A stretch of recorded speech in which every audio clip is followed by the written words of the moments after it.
So welcome again. My name is Cora van Haaren. I'm project lead for lifelong learning projects on the Delft University of Technology.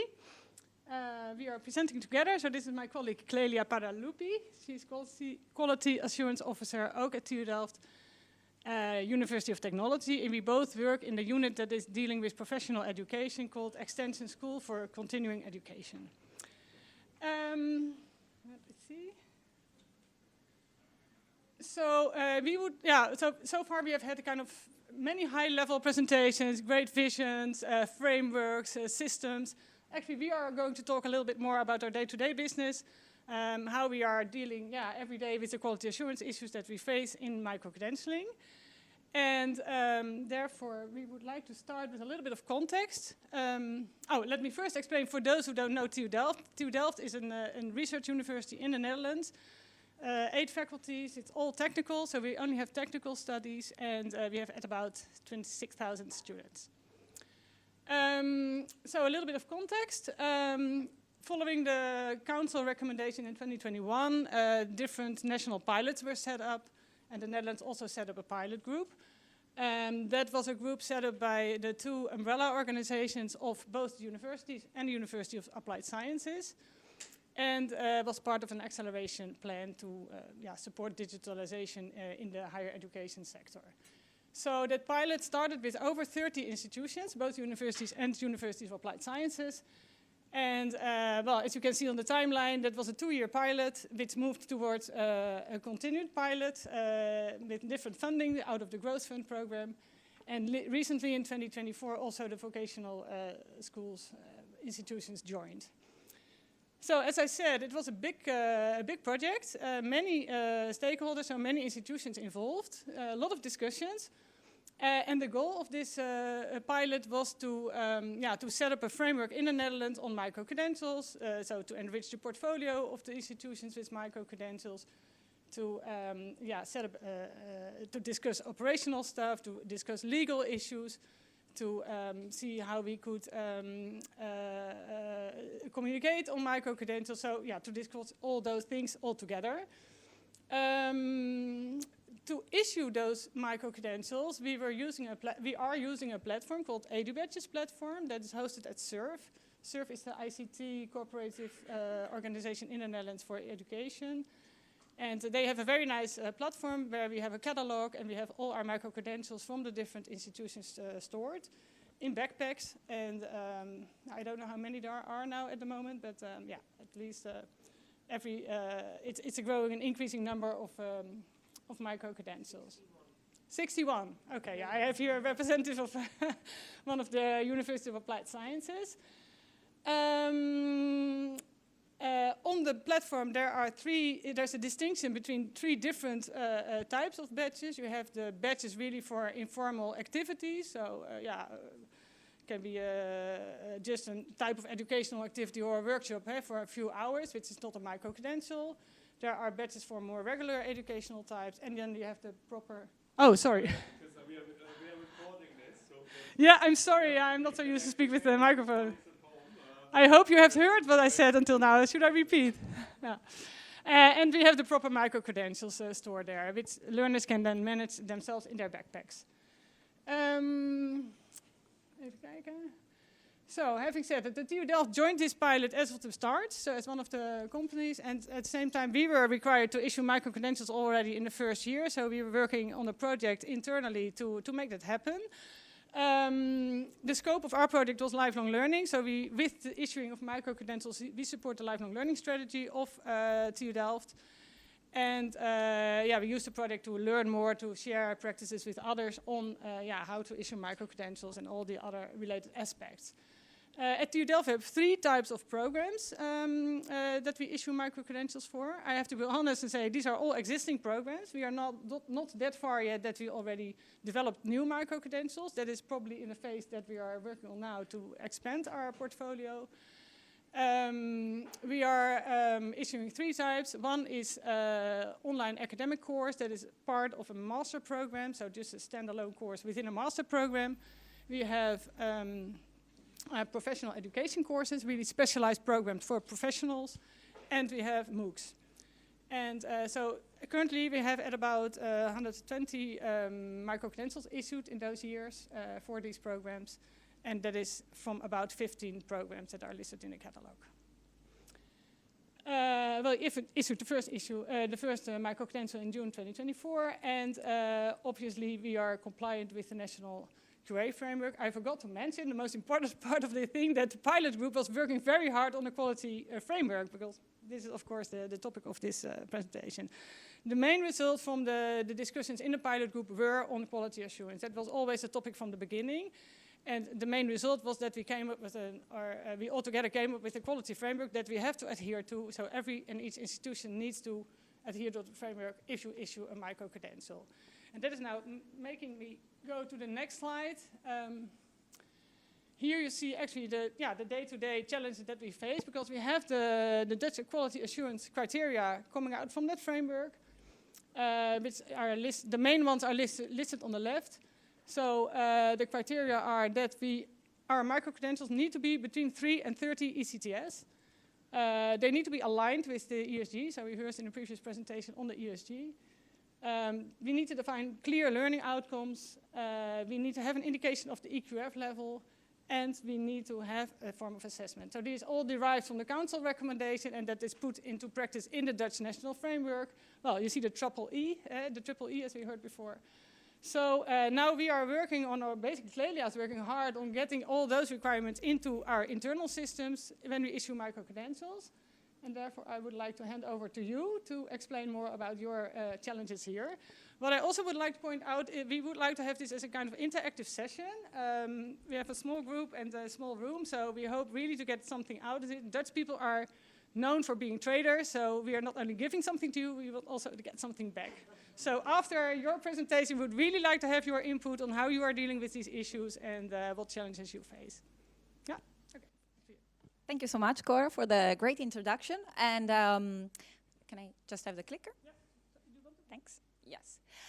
So as Cora just mentioned, I am the Quality Assurance Officer, one of two Quality Assurance Officer at TU Delft Extension School. And just as a further clarification, Extension School is a central unit. This is a little bit of a different setup than other institutions where they have lifelong learning being rolled out and fully implemented at a faculty level. At Extension School, it's quite a unique setup also in the Netherlands. We have a central department of about 40 FTE. So I'm one of those 40, Cora is one of them. And we have in this team, so we have quality assurance staff. But where we set off was 3 years ago, we really started with the task of putting quality assurance at the forefront. So we said, what do we need? And starting with the ESGs, we have developed our own quality standards and indicators framework because we thought the ESGs are great. However, they are actually for initial education programs. And here we offer small modules of really small volume of learning, mainly in the form of MOOCs and professional education courses. And actually, for about 99% of it online. And so we said, okay, what is it? What do we need to make the next step and to tell ourselves, okay, this is a good quality course. We can use it to evaluate, and then I can do my job and be a good quality assurance painful person and say, okay, this course doesn't meet our own quality standards. So dedicated staff, quality framework, and standards and indicator. And the standards and indicators, so as you probably also recognize the previous presentations from FIBA, address the design and development of your courses. So there you have all your learning outcomes, which we actually further define with learning objectives, the target audience. So who are our learners? What do they need? The prerequisites, what admissions? We have our own pedagogical model based on 8 educational principles that we also use to design interactive, engaging, flexible learning experiences for adult learners. How the learning content, so this is also, this is quite similar to probably other institutions. The content, the subject matter experts are our faculty members. So to create this large portfolio of lifelong learning, we get the knowledge from our faculty members, and then we use the curriculum developers to really transform it into a learning experience for learners online. The assessment is definitely an underpinning element of our quality standards, so it's formative and it's summative. And particularly then for micro-credentials, now we have revised our quality standards to make sure that we do take into account those regulations that we have to follow because we're within the quality, we're within the micro-credential working group of the Netherlands. So we need to make sure that we comply with those standards. But on the other hand, the challenge was how to translate those, fairly permissive, well, to an extent permissive guidelines into our own procedures. So because I'm really working on a day-to-day with these and with processes and documents and so forth, for us it was really interesting to see, okay, how do we go from these national level guidelines to what does it mean for us on a day-to-day to assess a course that can be offered as a micro-credential. And then, of course, then the other standards are about the delivery, so the implementation. Someone yesterday referred to also the delivery as the learning experience of learners. So what technology, because we use online platforms and tools. And finally, what's our feedback mechanism? So how do we make sure that we constantly integrate learners' feedback about the experience to make sure that we continuously improve our learning for an engaging learning experience?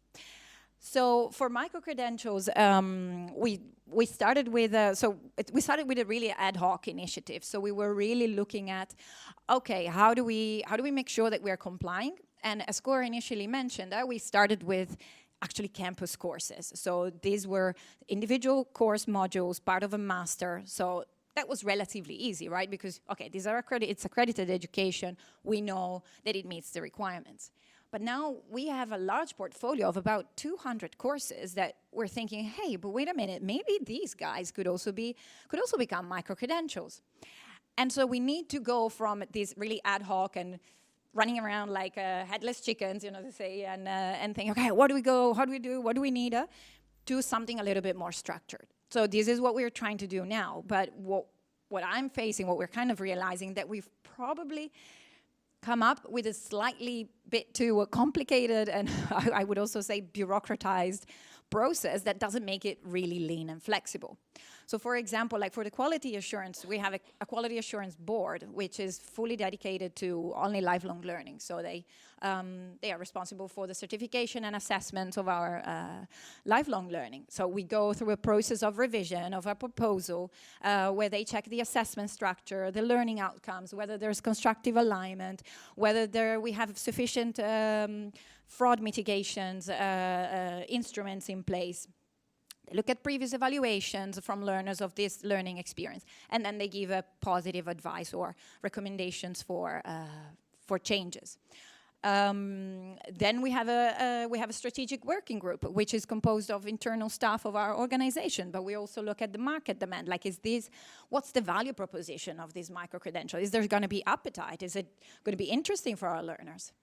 And then we look at the instructors and the expert advice, and we ask them, okay, what EQF level would these be equivalent to? Because obviously we ask this information to our faculty members, and generally they are also teaching similar courses for campus, and then they can give a good indication of what EQF descriptor is most applicable to the micro-credential that we want to propose. So again, here the 3 E's that the colleague was just mentioning before, they come back into this process, but what we are realizing is that this is becoming a quite burdensome process. So if we want to go from these, now we have 12, 13 micro-credentials, or 15, to maybe 60 or 70, or potentially even more if we consider MOOCs. Like someone yesterday, the colleagues from Coursera was thinking maybe MOOCs, but we don't want to go that far. We have, so we'll stay with the professional education courses.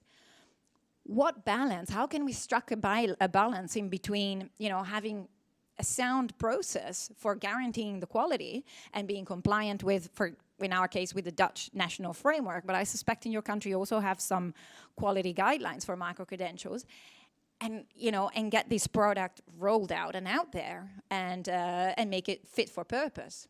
So this is a little bit the dilemma that we wanted to discuss with this group and think a little bit about, maybe we can think a little bit about the sessions that we had on Tuesday, about the design workshop, but also other conversations that presentations we've listened yesterday, for example, about the micro-evaluator.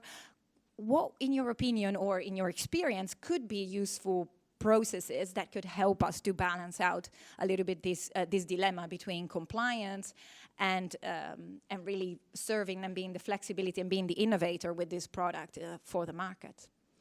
So this is what we had to present. We really want to gather your feedback and your input on this. If you'd like to share and just reflect or ask questions, this is what we wanted to. This is the format that we were thinking about.